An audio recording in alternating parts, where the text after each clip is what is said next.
Harry's secret talks with William. Meghan goes crazy as the desperate prince reaches out to his estranged brother and asks for a second chance. Well, Prince Harry and Meghan's big plans to take Hollywood by storm have not exactly worked out as they were hoping they would. In the middle of June, Spotify decided to cancel their $20 million deal with Meghan and Harry's production company, Archwell Audio. A source reports Megxit has really blown up in Harry and Meghan's faces. Hollywood seems to be turning on them. It's been about 3 years now since Harry and Meghan left their royal duties and settled across the Atlantic in Montecito, California, and ever since then the two of them have really struggled to find their footing. And now, according to a source who spoke with Star, Harry is secretly reaching out to his estranged brother Prince William about a potential return to the UK. The source reports Harry is in a panic and beginning to question whether he and Meghan made the right decision. He phoned William to call a truce and hinted that he and Meghan would be open to going back to London where they would serve King Charles III. And reportedly, William was shocked by this call. Now, the brothers have been on increasingly bad terms since Megxit. And then there were all the revelations made by Harry in his memoir Spare, and that divided them even more. Among the other allegations in the book, Harry said that his older brother physically attacked him in 2019 during an argument in which William supposedly called Meghan rude, difficult, and abrasive. The source goes on to say William didn't quite know what to say. The source also noted that the royal told Harry he would think about his offer, and apparently Meghan was furious when she found out what Harry had done. He didn't tell her about his plan until after the fact, says the source. She was furious at first, but Harry begged her to hear him out, and he made some good points. Harry feels like he and Meghan are really running out of options right now. Now, Harry's book Spare was pretty successful, and their Netflix docuseries Harry and Meghan was supposedly pretty successful too. But anyway, the parents of invisible children Archie and Lilibet are quickly losing favor in Hollywood.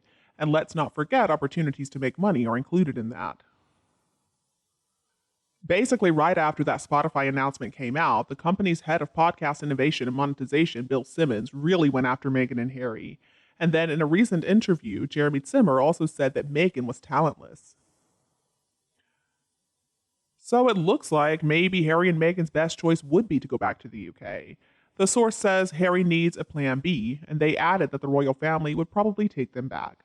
Despite everything that's happened, how would it look if Charles said no? I don't know about you all, but I am fed up with listening to Harry and Meghan going on and on about their finances and how they were treated so badly. Nobody forced them to leave the royal family or the UK. That was their choice. And I'm not trying to say that racism doesn't exist in the UK, because of course there's always going to be some small-minded bigots out there, some people who are still living in ignorance, but still that is not the majority. And playing the race card is horrible. I believe that when Harry met Meghan and introduced her to the UK, most people were just happy for the two of them. Back then, Harry was one of the most popular royals, and nobody cared if Meghan Markle was biracial. In fact, I think people actually appreciated that. That made her more endearing. She was kind of a refreshing change, and she seemed to be making the troubled but popular prince happy. In today's modern world, there is no place for racism. The fact is, there never really was. But playing the race card does a lot more harm than good, and that's because it really detracts from the progress that's being made on this subject. When everybody first learned about Meghan Markle, we all thought that she was a cute young woman. Nobody can deny that. Her ethnicity was never a factor. I mean, this whole situation is playing out like some kind of cheap, tacky soap opera. They go on and on about their money or lack thereof and their lifestyle. You know what? Maybe they should trade places with an average, ordinary family, a young couple with two young kids who are living below the poverty line. I mean, this cost of living crisis is absurd. They need to discover what the real world is all about. They haven't the first idea. I think a reality shock would do them a whole world of good.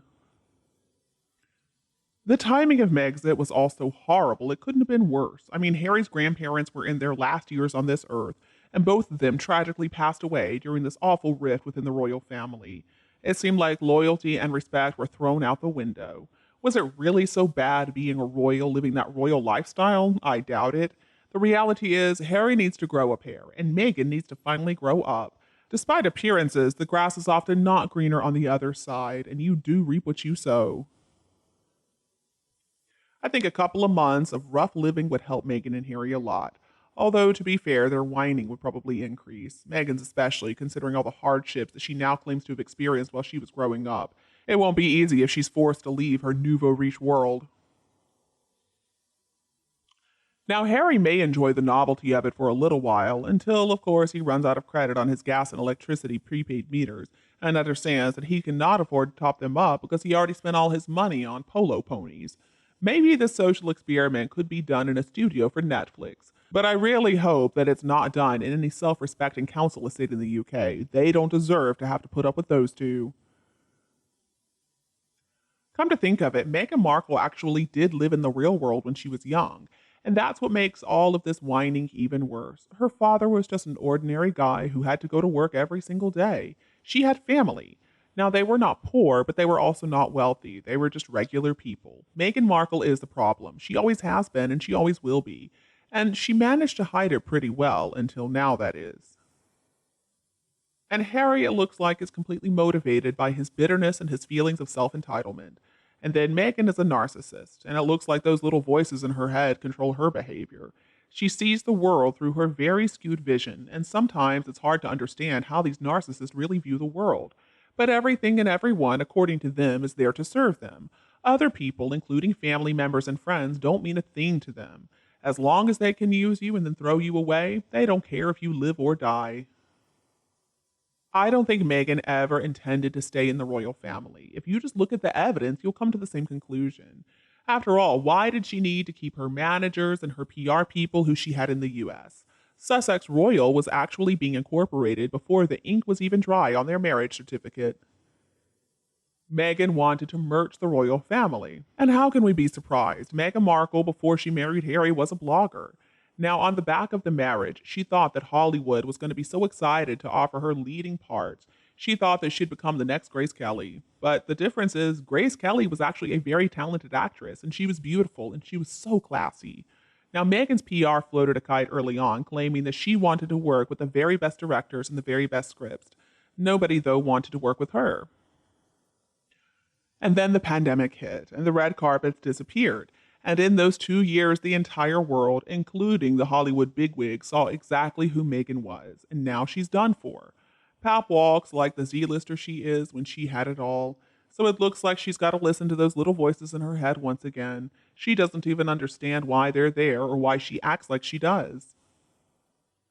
And I don't think that it was life in the UK that really bothered Meghan so much. Instead, it was the fact that she would be expected to live by the rules that the royal family set forth. And then, of course, there was her scheme regarding the black card. She thought it would have the same meaning and elicit the same reaction in the UK that it did in the US. And then she finally was forced to understand that it was only going to work if she used it to stir dissension in the US, and eventually, of course, that also failed. I don't think Meghan has ever understood what she has done wrong. She just keeps on pounding away at whatever she believes is going to give her some leverage. Every single time, though, the two of them fall flat on their faces, we have to hear more whining and more crying. And you, what do you think about Harry and Meghan? Please tell me your opinion below in the comments. If you think my video is useful, remember to like and share it with your friends and relatives who would enjoy it too. And don't be afraid to click the subscribe button to get more updates in the future. Thank you so much for tuning in, have a lovely weekend, and we'll be back to see you all tomorrow.